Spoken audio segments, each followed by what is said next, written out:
¡Se abre la sesión! Excelencia, aquí tiene el informe de la tesorería. Espero que esté claro. ¿Claro?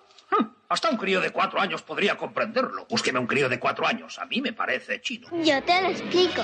Así funciona esto.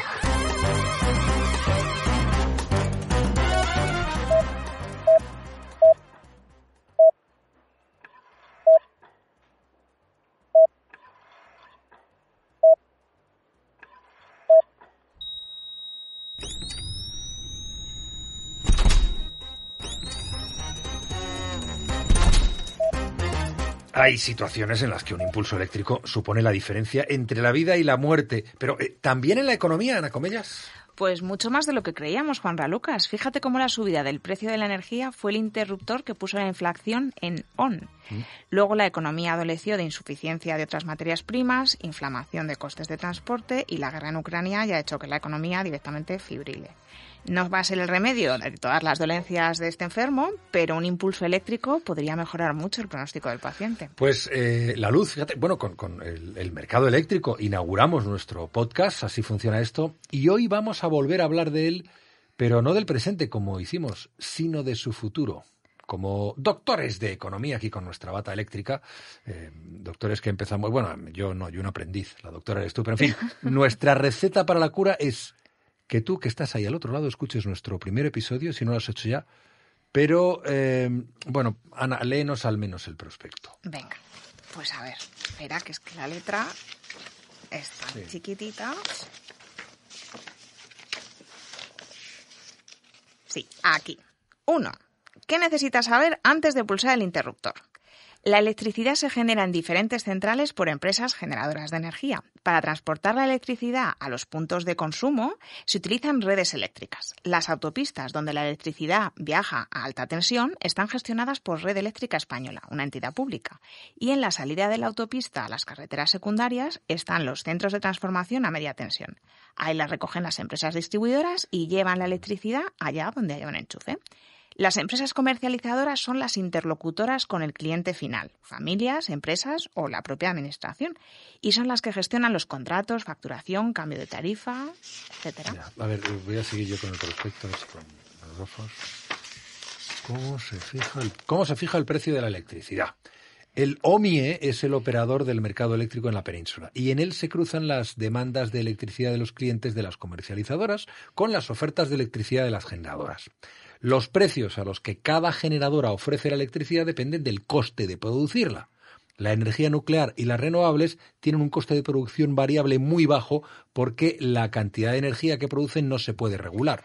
Recuerda, Juanra, que una vez iniciada la fisión nuclear, la energía producida es constante, no se puede parar.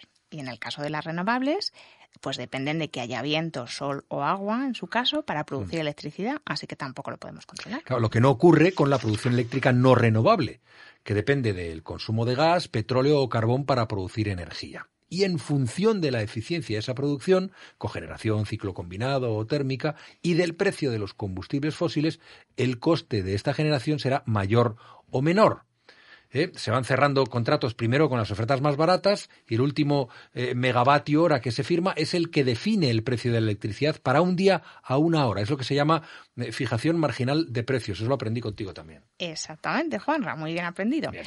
Como en otros muchos mercados de lo que llamamos commodities, que son productos en los que una unidad de producto es igual a otra, como la leche o la harina, por ejemplo, al menos en su forma original, sin tener que añadirle calcio, vitamina D ni ningún envasado especial. Al precio al que se paga la electricidad es así igual para todos, independientemente del coste de generación de ese megavatio, porque con 1 megavatio de un panel solar tengo el mismo rendimiento que con 1 megavatio de una central térmica. Eso sí, cuanta más electricidad produzca con energía renovable, ese coste y por ende el precio va a ser menor. En cuanto tenga que tirar de gas, petróleo o carbón, voy a estar sujeto al precio de ese combustible. Bueno, sigo con el prospecto. 3. ¿Cómo utilizar la electricidad? Al ser de peaje las autopistas y carreteras por las que viaja la electricidad, se incorporarán a su factura diversos cargos de distribución de la electricidad, reflejo del coste de mantenimiento de la infraestructura. También su factura incluirá un coste de potencia fijo por tramo horario y el alquiler del contador. 4. Posibles efectos adversos, que también aquí los hay, como en cualquier medicamento. Fijar artificialmente el precio de la electricidad puede tener consecuencias sobre nuestro bolsillo.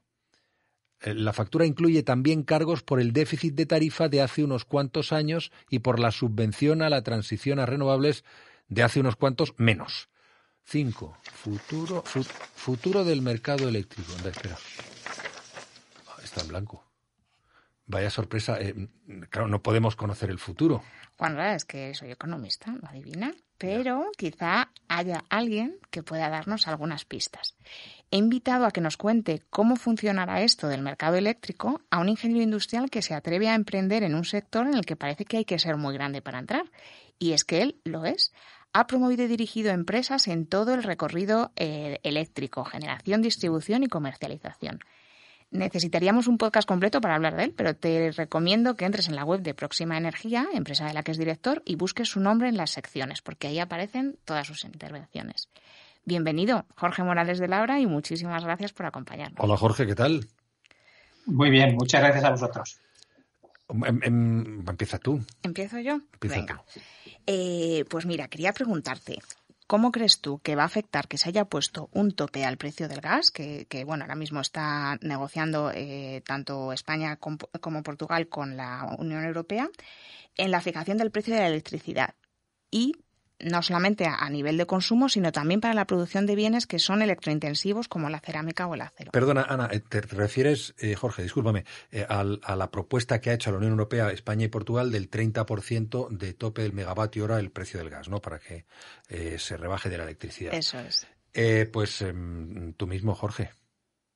Bueno, dejadme que os diga que si el oyente ha llegado hasta aquí ya se merece un premio, ¿no? Porque tan aburridos somos. Lo que habéis hecho es correcta, es 100% correcta, pero es muy dura, ¿no? Entonces, permitidme que baje un poquito más al lenguaje coloquial de lo que habéis hecho vosotros y, por tanto, me vais a permitir que pierda algo de precisión, pero creo que lo que vamos a ganar todos es en entender los principios del problema, ¿vale? Entonces, claro, habéis explicado muy bien, efectivamente, que hay un lío del sector de cómo se produce la electricidad, cómo se transporta, cómo llega a nuestras casas, cómo la compañía, que es la que nos vende la energía, no es la misma que las que nos hace llegar el cable, y esto tiene mucho que ver con la existencia de competencia.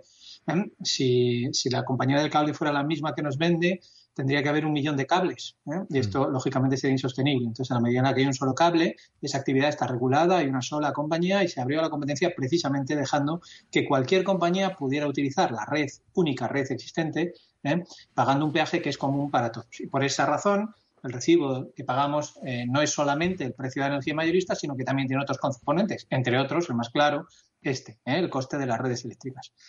Dicho esto, me estáis preguntando por algo ya muy concreto que tiene que ver con una reforma que yo llevo pidiendo más de 10 años públicamente en el sistema de fijación de precios, ¿no?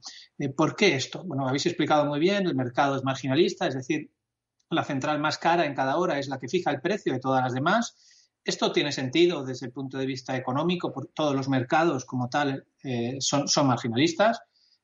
Pongamos, por ejemplo, el caso del pan. Si un panadero es capaz de fabricar una barra de pan a 20 céntimos, pero toda su competencia lo vende a €1, él lo venderá a €1.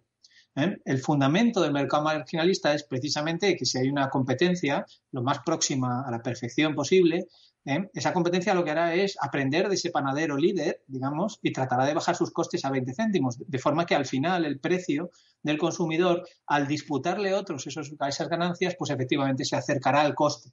Este es el principio de funcionamiento, ¿no? Lo que creo que es el problema del sector eléctrico es que cuando se hizo toda esta regulación de la liberalización, allá por finales de los años 90, que es de donde viene, en Europa, la gente pensó que la competencia iba a estar cerca de la perfección, y lo que ocurre es justamente lo contrario. Lo que está es muy cerca de la total imperfección. Y de ahí es donde surgen estos problemas de mercado marginalista. No lo digo, vaya por delante de mi comentario ahora sobre el gas, que a mí el mercado marginalista como tal me parece el mercado ideal, siempre y cuando haya el suficiente nivel de competencia, que no es el caso, desde luego, del mercado eléctrico en general y mucho menos en el caso español. Y entonces, claro, ¿qué ocurre? Pues que efectivamente lo que estamos viendo ahora, con motivo de las tensiones además en el mercado del gas que derivan de la posición de Rusia, claramente, que lleva jugando con el gas más de un año, es que al final unas pocas centrales tienen un coste altísimo. Cuando digo altísimo es que producen la electricidad para ganar algo de dinero, la tienen que producir claramente por encima de los 200 euros megavatio hora, mientras que todas las demás tienen un precio bajísimo. Cuando digo bajísimo es claramente por debajo de los 40 euros el megavatio hora. Claro, cuando en un país como en España nos hemos dedicado a hacer un montón de renovables en los últimos 20 años, ¿no? Salvando una etapa del gobierno de Mariano Rajoy durante 7 años, estuvieron paralizadas las renovables, en algunos casos incluso perseguidas, con el famoso impuesto al sol, en el caso del autoconsumo solar, los paneles solares domésticos. Ya digo, pues es verdad que hemos hecho un esfuerzo muy importante en los últimos 20 años en desarrollo de renovables. Entonces, claro, ¿qué pasa? Pues que un país como España se encuentra con que tiene el 80% de su producción es ajena ya a los vaivenes internacionales, producción eléctrica, por supuesto me refiero, y sin embargo ese 20% restante nos está machacando, está destrozando la economía porque nos está llevando claramente a inflaciones ya muy próximas a los 2 dígitos. Y ahí es donde surge el problema. Entonces el gobierno español, el gobierno portugués tiene exactamente el mismo problema, se le ocurre proponer a Bruselas una medida que es, oiga, ¿y por qué no escindimos el mercado en dos? Al gas le pagamos el precio del gas, pero al resto de centrales no le paguemos ese precio marginal, puesto que no tiene nada que ver. Es que no tiene nada que ver comprar gas a Rusia o a Argelia y quemarlo en una central a ponerse una instalación solar fotovoltaica que tiene una enorme inversión inicial, pero no tiene costes de mantenimiento, ni tienes que comprar a ningún país nada una vez hecha la inversión, ¿no? Entonces, claro, este problema de romper el mercado en dos, que es lo que llevamos planteando algunos, ya digo, durante muchos años, no es fácil. Desde luego no es inmediato, no se hace de un día para otro, ¿no? Entre otras cosas porque los mercados eléctricos están interconectados. Nosotros tenemos una interconexión con Francia, tenemos una interconexión eléctrica bajo el estrecho con Marruecos, tenemos muchas interconexiones con Portugal e incluso con Andorra. Por tanto, ¿qué ocurre? Claro, los precios, cuando se fijan, todos los días se fijan los precios mayoristas para el día siguiente. En esto de la luz es muy parecido a las lonjas de pescado, ¿verdad? Así que depende de la producción que se espere para el día siguiente, pues aparecen unos precios otros y, claro, a través de las interconexiones fluye la energía. Es decir, por ejemplo, últimamente, en los últimos meses, tenemos un problema claramente en Francia, porque sus nucleares están muy viejas ya y tienen problemas graves de mantenimiento. Entonces, no están disponibles. Y muchas veces se encuentran con situaciones en las cuales necesitan la energía del exterior. Entonces, claro, ¿qué ocurre? Pues que en esos momentos claramente toda la energía fluye de España a Francia y claramente el precio de Francia es mayor que el de España. ¿Vale? Entonces, claro, lo de romper el mercado no es sencillo, hay que hacerse con reglas comunes. Entonces vienen España y Portugal y dicen, bueno, ¿y si mientras logramos esto, que lo han planteado ya, lo han puesto encima de la mesa, hacemos una excepcionalidad ibérica? Y decimos, oiga, ya que nosotros tenemos muy poca interconexión con el resto, que podemos importar o exportar energía a Francia, pero poquita, en torno al 5% del total. Y además tenemos muchísimas renovables, muchas más que el resto, ¿por qué no nos dejan hacer 2 subastas? Una primera todos los días, en las cuales la subasta normal, la que entra el gas, entra todo el mundo a su precio, en valores que estamos viendo en este año, desafortunadamente, valores máximos históricos, por encima de los 200 euros. La media de la última década está entre 40 y 50, está en torno a 45, por tanto un precio de 200, 250, 280, como ha cerrado el mes de marzo de 2022 en España, son precios estratosféricos, completamente fuera de control. De ahí la inflación, ¿no? Es que no estamos hablando de un 20%, estamos hablando de multiplicar por 5 el precio de la energía, ¿verdad? Entonces, claro, ¿qué decimos? Decimos, bueno, pues esa primera subasta que salga donde tenga que salir, si el gas sigue costando lo que está costando y por tanto esa central marginal sigue ofertando 200 o 250 euros, pues que salga ese precio, pero que ese precio solo afecte a 2 cosas. En primer lugar, a los intercambios internacionales y en segundo lugar, a las propias centrales de gas, que van a cobrar ese precio. Pero luego habría una segunda subasta en la cual el precio del gas estaría limitado, ¿vale? De ahí ese lío que hay de si el 30% que ha dicho Juan Ramón, los 30 euros megavatio hora, etcétera. Lo que se está discutiendo ahí es cuál es ese segundo precio limitado. ¿Por qué? Porque, claro, naturalmente, si ese precio se pone en torno, los 30 euros megavatio hora que han propuesto España y Portugal son precios de adquisición de gas. Luego eso hay que quemarlo y hay que añadirle otros costes para convertirlos en electricidad. Pero estaríamos en torno a los 90, 95 euros megavatio hora de una central ya que queme gas para producir electricidad. Entonces, claro, si ese es el precio que se fija como precio máximo de esa segunda subasta, ¿qué ocurriría? Pues que todo el resto de centrales en España, nucleares, eólicas, solares, hidroeléctricas, no podrían ofertar por encima de ese nivel. Con lo cual, en cuanto entrara una gotita de gas, el precio sería el marginal, como está ocurriendo hasta ahora, pero ya no sería de 200, sino que sería de 90 o 95 euros. Por lo tanto, el precio medio nuestro, que los consumidores españoles y portugueses, ya no sería 200, sino que sería el 15% o el 20% de energía a 200 y el 80 o 85% restante a 90 o 95. ¿Y eso qué significa? Pues significa que nuestro precio final se iría en torno a 130, es decir, supondría una bajada de nada menos que el 50% del recibo. O sea, que afectan claramente, pero entiendo por lo que estás diciendo que técnicamente es complicado. ¿Dónde está la complicación? Bueno, técnicamente es muy complicado hacerlo. Lo de la segunda subasta se puede aprobar fácilmente. Es mucho más fácil que lo de tocar la primera, que como digo, eso influye en los incentivos. Aquí el problema principal está en lo que llamábamos mercado común europeo, ¿vale? Ahora mercado único europeo. ¿Por qué? Porque lo que ocurre aquí es que al cambiar el precio del mercado mayorista de electricidad, como bien estabais diciendo, afecta también no solamente a los consumidores domésticos, afecta a las industrias. Claro. Entonces, una fábrica de aluminio en España va a tener un precio notablemente inferior, si se acepta esta propuesta, al que tiene una fábrica en Alemania o en Francia. Y aquí es donde la Comisión Europea tiene los mayores problemas, ¿no? Dice, bueno, a ver qué intervención me hacéis, que no me digamos, creéis un problema de competitividad. Que no me rompa el mercado. Claro, que no me rompa el mercado. La competencia. Uh-huh. Eso es. Claro.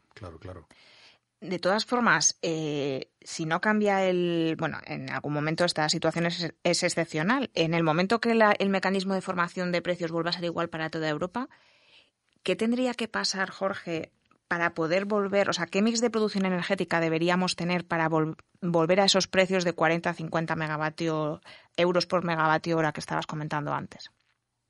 Bueno, pues yo confío en que la Comisión Europea cambie y este sistema se modifique. Sé que no va a ser en el corto plazo, pero confío que esto nos haya enseñado que no tiene sentido este sistema. Sobre todo no tiene sentido porque cada vez más, por suerte, la proporción de energías renovables es mayor en todos los miembros de la Unión.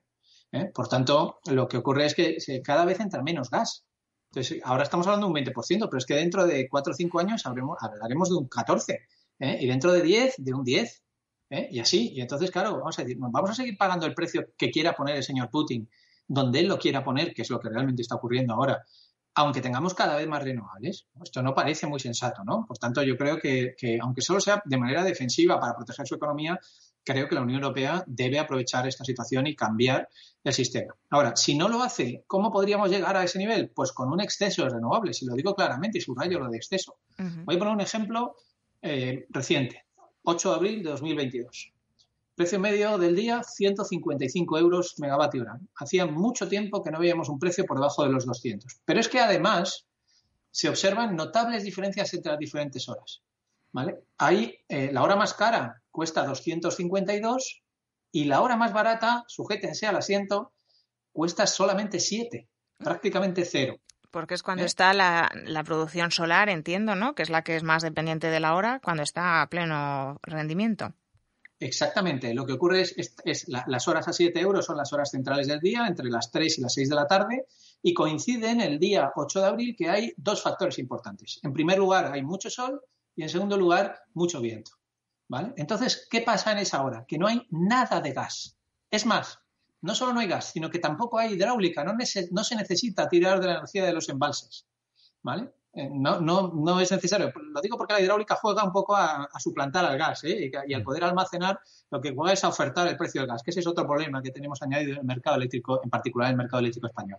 Entonces, claro, esto ya lo vemos claramente. O sea, es decir, ¿podríamos tener un precio permanentemente de 7 euros megavatio hora? Sí, sin duda, si tuviéramos exceso de renovables en cada una de las horas del día, como ocurre, por ejemplo, el día 8 de abril de 2022 en las horas centrales. Claro, pero eso es una decisión política. Bueno, es una decisión político-empresarial, digamos. O sea, hay que poner los mimbres para que se pueda hacer, ¿vale? Y luego hay que tener el dinero para hacerlo, claro, y para invertir. ¿Y es posible, con la situación actual de escasez de determinadas materias primas que se necesitan además para la transición energética, ¿es posible llegar a una situación como la de Islandia? Porque no sé cómo estará ahora mismo, pues los últimos datos que tengo de Eurostat son de 2019, pero en 2019 el 80% de la energía producida en Islandia era ya renovable y a día de hoy, el otro día vi en el World Economic Forum que su huella de carbono ya es positiva. ¿Qué precio están pagando países que tienen tantísimas renovables? ¿Y nosotros podemos llegar a eso? ¿Podemos llegar a tener ese exceso de renovables del que hablas? Por supuesto, nosotros estamos agraciados con la mayor insolación de Europa. Por tanto, podríamos, esto lo he dicho yo muchas veces, el sol es el petróleo de España. Nosotros no solo podríamos autoabastecernos íntegramente con energía solar, sino que además podríamos exportar energía solar. Lo que ocurre es que depender solo de una fuente de energía no es eficiente, porque requiere mucho almacenamiento. Porque evidentemente todos sabemos que por la noche, si no, no tendríamos energía. Así que tendríamos que guardar ese excedente del sol. Entonces, claro, lo mejor, lo óptimo, es utilizar varias fuentes de energía. Cuando uno se pone a utilizar también eólica, también hidráulica, eólica, por cierto, no solo en tierra, también en mar, que es más constante el viento en el mar que el viento en tierra, ¿vale? Se puede utilizar, que es lo que hace Islandia, precisamente, la geotermia. Esto, hay algunos proyectos, nosotros hemos hecho algunos en España, pero hay una cosa muy curiosa que es que, en particular, voy a hablar de Madrid. Uh-huh. A unos 200 metros de profundidad, salvando la zona de la sierra, la zona norte, a unos 200 metros de profundidad, la temperatura es constante durante todo el año. Hay en torno a 20 grados aproximadamente a 200 metros. Entonces, ¿qué es lo que se hace con la geotermia? Pues se calienta o se refrigera una casa o una oficina haciendo circular un fluido a esos 200 metros de profundidad, intercambiando calor con el subsuelo. Y esto a lo que lleva es a que evidentemente cuando uno está en verano y tiene 40 grados fuera, pues 20 grados es frío. Y sin embargo, en invierno, cuando tiene 0 grados fuera y tiene 20 grados abajo, pues lo que puede hacer es aportar calor de una forma muy eficiente, ¿verdad? Bien, pues esto en Islandia lo hacen, pero masivamente, porque ellos no solamente tienen a 200 metros, que es mucho menos de 200 metros de profundidad la temperatura constante, sino que además tienen grandes corrientes de agua caliente que les permite directamente generar electricidad, lo que llamamos la geotermia de alta entalpía, ¿no? Entonces, al final, ellos pueden directamente generar electricidad con el calor del subsuelo. Y por esa razón, la combinación porque ellos no tienen tanto sol como nosotros, claramente, ¿vale? Pero la combinación entre eólica y geotermia es lo que les permite ser prácticamente autosuficientes. Claro, además estamos en un tiempo, yo creo que es crítico en el mejor sentido del término, porque precisamente una guerra es la que puede hacer que la Unión Europea, que el mercado del gas se revise definitivamente y vaya en la dirección que tú estás apuntando, que me parece que es la buena dirección. Corrígeme si me equivoco, por supuesto, Jorge, pero planteabas hace un momento que la decisión en torno a la opción de las renovables, la saturación de renovables, que sería tan positiva, no solamente es política, sino que es empresarial. Requeriría inversiones, me estás hablando de eso, inversiones importantes que en estos momentos no sabemos si se pueden o se quieren hacer. Sí, claramente. Requiere inversiones. Hay mucha gente que quiere hacer inversiones, empezando por las microinversiones. Hay muchísimo interés en ponerse paneles solares en casa y en hacer las cosas, no solamente ya por una cuestión económica, hay mucha gente cada vez más concienciada con una cuestión medioambiental y ahora además se ha añadido una enorme preocupación por la seguridad de suministro, ¿no? Ante la posibilidad que hemos visto de una guerra a las puertas de Europa. Me estás describiendo. Y a mí. No, yo puse paneles hace un par de meses precisamente por eso, un poco por un tema de seguridad y por un tema ecológico más que de precio. Efectivamente, mucha gente te dice, oye, ¿cuándo lo vas a recuperar tal? Y es como, bueno, pues da un poco igual, sé que lo voy a recuperar y lo que ahora quiero es tirar cuanto menos posible de la red eléctrica que está utilizando gas, aunque sea marginalmente. Así es, lo que pasa es que hay que ser muy consciente que una gran parte de la población tiene problemas para pagar el recibo de la luz. Uh-huh. Sí. Entonces no se pueden pedir determinadas inversiones por otras motivaciones cuando la gente no llega a fin de mes. Claro. Entonces, yo creo que nosotros tenemos diferentes perfiles de clientes. Y hay perfiles de clientes que buscan la máxima rentabilidad, otros que buscan la menor inversión, y hay mucha financiación. Nosotros, por ejemplo, cuando hacemos una instalación solar, financiamos hasta el 80% a todo el mundo, y por tanto la instalación se paga sola, con los ahorros que genera, etcétera, ¿no? Pero es verdad que luego hay otro tipo de motivaciones, y esto es muy importante. Entonces, ¿eso existe? Sí, existe. Ahora, ¿a qué velocidad va? Pues depende. Hay cosas que vamos haciendo. Es verdad que ahora el autoconsumo está mucho mejor que como estaba hace unos años con el lío aquel que montaron del impuesto al sol y todo esto, ¿vale? Pero también es verdad que, por ejemplo, para hacer plantas un poquito más grandes, no voy a decir las macroplantas que a mí no me convencen mucho, pero sí plantas un poquito más grandes, pongamos de 5 o de 10 hectáreas, pues hay que pelearse con las eléctricas. Y la cosa ya no es tan fácil. Lo del autoconsumo doméstico se ha simplificado mucho, uh-huh. Pero cuando quieres hacer ya una cosa un poquito más innovadora, tienes más problemas. Entonces, ahí hay un problema, sin duda. Y luego el otro gran problema, que es, decimos, vale, el resto de grandes empresarios, digamos, que quieren poner aquí instalaciones solares o instalaciones eólicas, ¿qué precio van a cobrar por su energía? Pues claro, si lo que ven es un mercado que está controlado por dos agentes, o como suelo decir yo, en el cual el precio de la luz se puede fijar en un taxi, pues es complicado meterse en inversiones de cientos de millones de euros a largo plazo en un mercado marginalista que es una locura, y que igual te da un precio de 250 en una hora que de 7. Imaginaos, por ejemplo, esto que dices, bueno, yo me voy a poner instalaciones solares en España.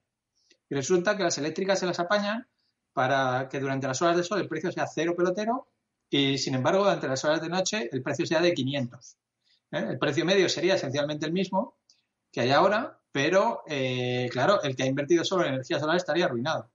Entonces, claro, aparece ahí sí un problema regulatorio que yo he pedido muchas veces. El gobierno, creo yo, lo que debería hacer es subastas que garantizaran la retribución a largo plazo de las energías renovables. Ha hecho algunas, pero a mi juicio son claramente insuficientes para lo que necesita el país. Claro, tú me pones la pregunta fácil, Jorge. Entonces, me estaba acordando de Elon Musk y su reciente, no digo propuesta, pero sugerencia de invertir en España en energías renovables, particularmente en solar, porque es un buen mercado. Claramente. Si es que yo suelo utilizar el dato de Cuenca porque me parece muy revelador. La energía solar que incide en la provincia de Cuenca es suficiente para abastecer de electricidad a todo el mundo. Yo creo que es que muchas veces... A todo el mundo, o sea, a todo el planeta. Sí, la electricidad que consume en este momento todo el planeta. Sí. Lo que ocurre es que no somos capaces todavía tecnológicamente de capturar el 100% de energía que incide en Cuenca. Pero bueno, ya estamos cerca del 20%. ¿Vale? O sea, necesitaríamos 5 cuencas en este momento para abastecer a todo el mundo, ¿vale? Que no está mal, que no está, estamos hablando, insisto, de todo el mundo, efectivamente. Entonces, claro, este potencial es enorme. Y además es que tenemos viento y además tenemos montañas y mar, con lo cual tenemos posibilidades también de jugar con el agua. Entonces, la verdad es que tenemos una riqueza increíble para esto, ¿no? Lo que pasa es que es verdad que también tenemos un sistema eléctrico, y voy a apuntar también, y fiscal, que es demencial. Y digo el fiscal, ¿por qué? Porque cada vez más aparecen iniciativas colectivas para compartir energía y para hacer cosas más innovadoras que se enfrentan una y otra vez a las reglas fiscales que tenemos en España, en la que, por ejemplo, imaginaros que yo tengo una instalación solar y a mí durante el invierno me sobra energía, ¿vale? Pero la quiero compartir con Juanra, que la tiene, y le pasa lo contrario, que es durante el verano donde me sobra energía, pues resulta que si yo le cedo una parte de mi energía a él y él me cede otra parte a mí, hay una donación doble. Y por tanto hay que tributar los dos en Hacienda por una donación, aunque sea de 60 euros al año.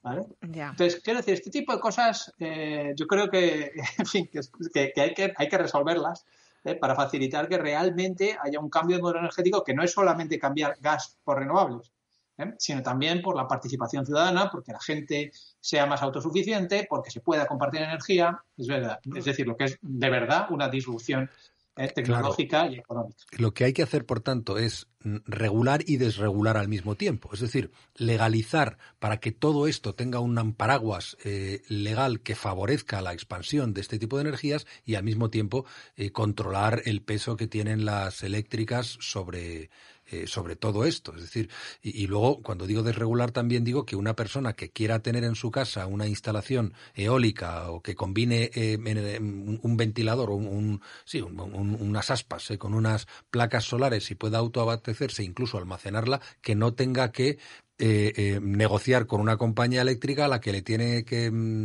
vender lo sobrante y veremos a qué precio, ¿no? Claro, es que ese es el problema. Te encuentras con una regulación muy compleja, en la que, por cierto, mis colegas, los que trabajamos en el sector, que llevo trabajando en regulación eléctrica más de 20 años, al final lo que me dicen es, tú, pero ¿por qué cuentas tú tantas cosas y las simplificas? Os estás quitando el trabajo y a ti mismo también. Digo, bueno, si es que yo ya buscaré este trabajo, no os preocupéis, debéis tener la misma actitud. O sea, la complejidad administrativa no debiera ser fuente de ingresos para nadie.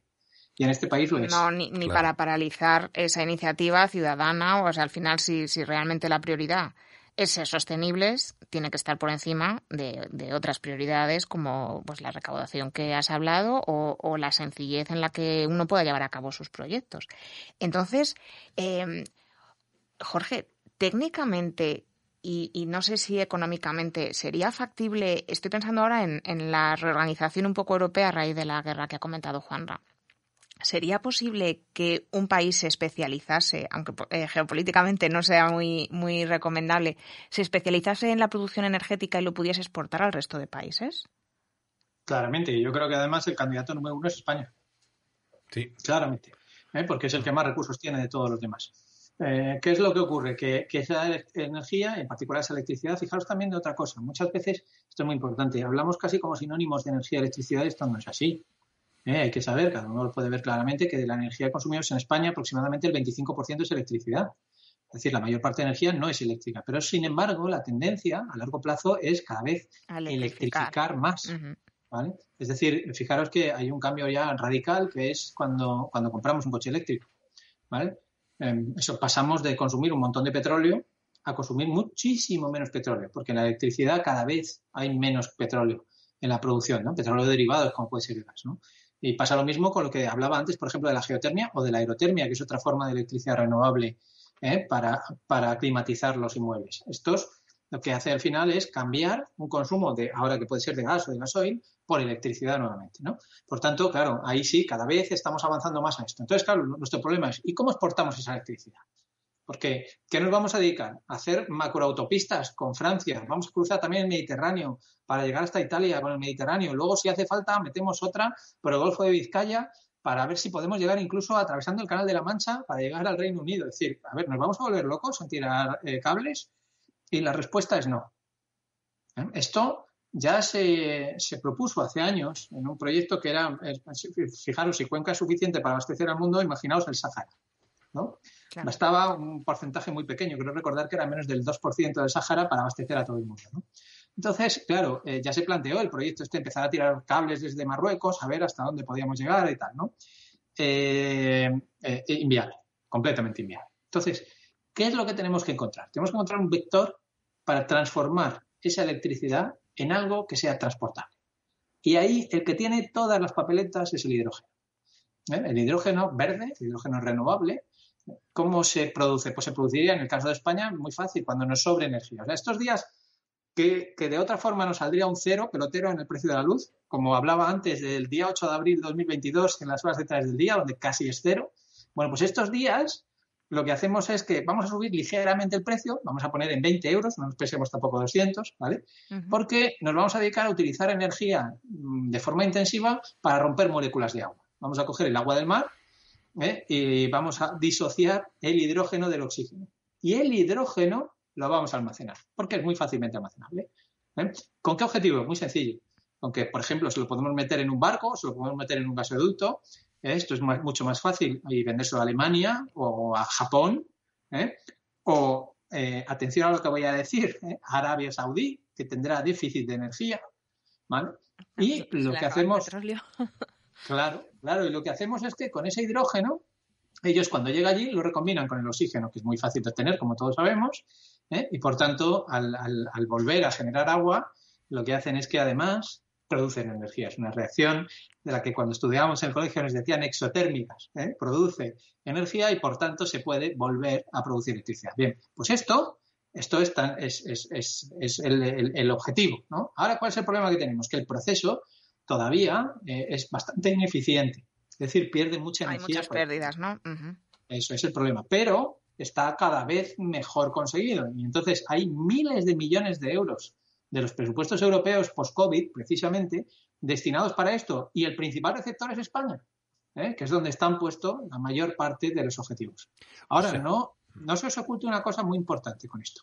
Ojo, si el hidrógeno cae en manos solamente de una o dos empresas, volvemos a tener el problema del taxi, ¿vale? Porque el problema en el futuro no va a ser que no haya energía barata y depender como ahora de Rusia o de Argelia. No, el problema va a ser que en algunas horas la energía será gratis, pero en otras horas no habrá renovables. Y claro, si resulta que el almacenamiento bueno, el eficiente, está controlado por dos, esos dos serán los que fijen el precio en todas las horas. Porque fijarán tanto el precio de compra en las horas baratas como el precio de venta cuando solamente ellos pueden ofertarlo. Así que hay que tener también muchísimo cuidado, y esto lo he hablado directamente con el gobierno porque me ha parecido muy importante, muchísimo cuidado con cómo ahora organizamos un sector nuevo, que va a ser el sector del hidrógeno.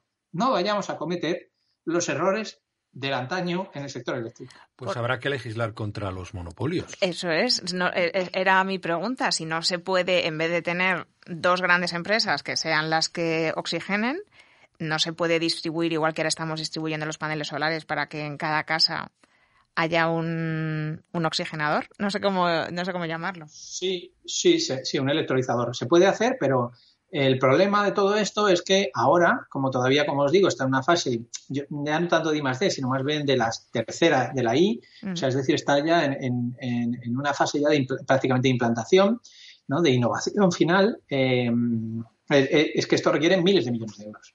Es que no hay proyectos de, por ejemplo, como los paneles solares de 3.000 euros. Yo me pueda comprar un electrolizador por 2.000 o por 1.000 euros. No es así. No funciona así. Entonces, ¿qué pasa? Claro, que cuando uno organiza lo que llaman un PERTE, ¿no? Un proyecto estratégico a nivel de España. Y dices, bueno, ¿y quién puede competir aquí? Pues salen 4 empresas y las 4 son del IBEX. Porque el volumen del PERTE son subvenciones de 1.500 millones de euros. Claro, para tener una subvención de 1.500 millones de euros hay que invertir al menos otros 1.500. Y eso... ¿Vale?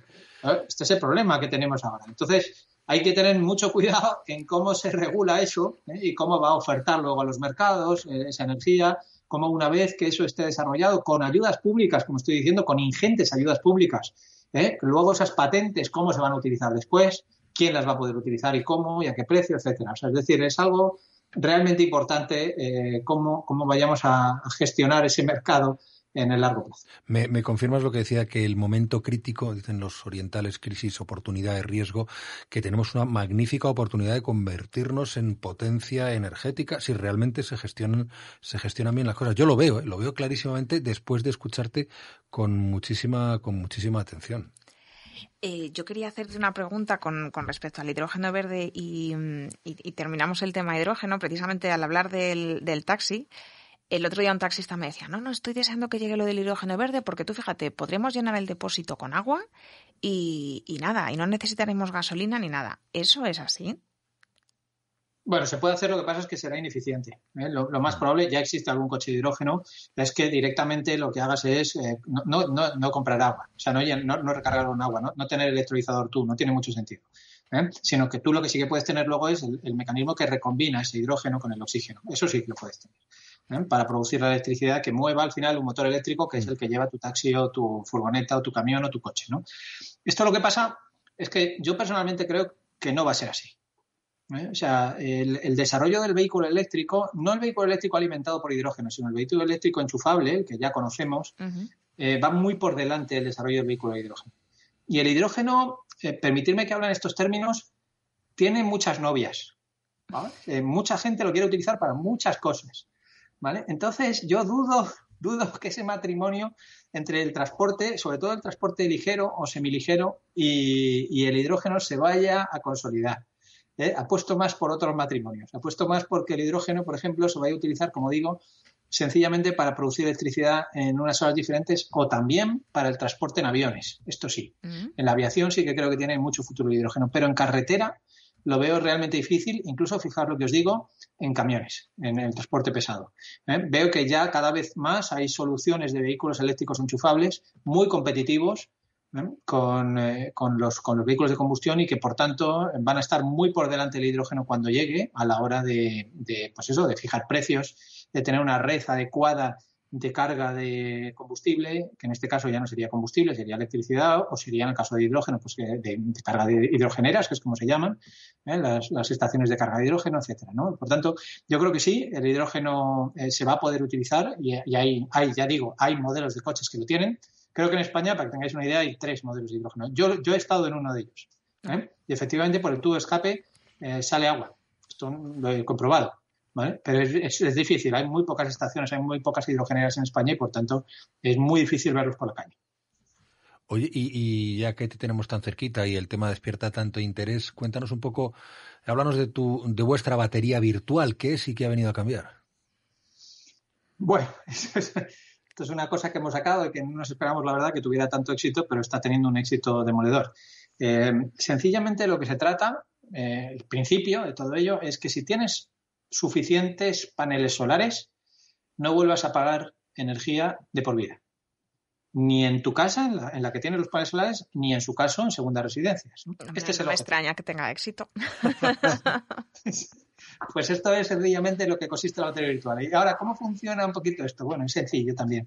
Cuando uno tiene paneles solares, enseguida percibe que en muchas horas le sobra energía. Claro. Totalmente. Lo que hablábamos antes, por ejemplo, de si tuviéramos una hidrogenera, pues romperíamos agua, ¿no? Y la guardaríamos. Bien, pues aquí lo que hacemos habitualmente es que esa energía la inyectamos en la red eléctrica, ¿vale? Por ejemplo, en las horas centrales del día, si tenemos la suerte de trabajar, pues no estamos en casa, consumimos menos, ¿no? Aunque dejemos la lavadora puesta y todo lo que queráis, cosa que por cierto hace mi madre, ¿no? Mi madre controla con el móvil además lo que pone y lo que quita. Yo también. Se adapta perfectamente a las horas de sol. Sí. Trata de maximizar eso lo hacen, ¿verdad? Pero bueno, aún así, aunque seas fino, siempre te sobra energía. Sobre todo en el ámbito doméstico mucho más. Te sobra en un momento, pero luego te secas el pelo y justo ahí te falta. O sea, que es verdad que... Claro. Sí. Exactamente. Esa es la vida del fotovoltaico, el que tiene autoconsumo fotovoltaico en casa. Que algunas veces le sobra y otras le falta, pero es muy difícil estar perfectamente equilibrado, ¿no? Entonces, ¿qué es lo que hacemos nosotros? Bueno, nosotros hasta ahora, lo primero que hacíamos es que esa energía que te sobra te la pagábamos al mejor precio posible, ¿vale? Maximizando, digamos, lo que te podíamos compensar. Pero, y vuelvo a los problemas que he dicho antes, hay un límite legal, ¿vale? En ningún caso te podía salir la factura negativa. ¿Vale? Como máximo dice la ley que para hacer esa compensación simplificada, que es como se llama, es decir, que la energía que te sobra te la descontemos en tu factura de la luz, ¿vale? Pues como máximo esa compensación puede llegar a compensar la parte de la energía del mes, pero no más. Así que a nuestros clientes les estaba saliendo, cuando les sobraba energía, una factura, si no de cero, muy próxima a cero, del orden de 10 euros o menos, y estaban contentos, estaban bastante contentos con nosotros. ¿Pero qué ocurría? Que perdían excedentes. Porque en algunos meses tenían muchos más excedentes de los que necesitaban para compensar esa factura y a cambio en otros meses, típicamente en invierno, les faltaban excedentes. Y entonces pagaban más en el precio de la luz. ¿Qué hemos hecho ahora? Pues como su propio nombre indica, quedar en una batería pero virtual, o sea, no es algo físico.